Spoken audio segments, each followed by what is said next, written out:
Hello everyone, welcome back to my channel. In this video, I'm going to talk about the bloatware applications or by default pre-install applications in the Xiaomi Pad 8 tablet. So this is the Xiaomi Pad 8 tablet which I did do the unboxing, and right now I'm going to show you exactly what are the applications which came by default in the tab. And this is a 8GB and 128GB version which I'm trying to demonstrate in this video.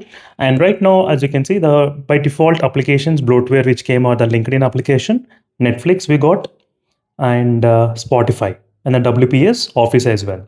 So 1, 2, 3, 4, and the Google Gemini is there. So 4 applications, I guess, which are kind of third-party bloatware applications which are included in the Xiaomi Pad 8 tablet. But rest of the applications are completely kind of Google applications only. So not a major bloatware is present at this moment, which is pretty smooth. So not many apps are installed in this Xiaomi Pad 8 tablet. And let me know in the comment section below, friends, what do you or like what are the different videos you want me to upload on this tab. And I'll definitely do my best to upload the videos as soon as possible on this tablet.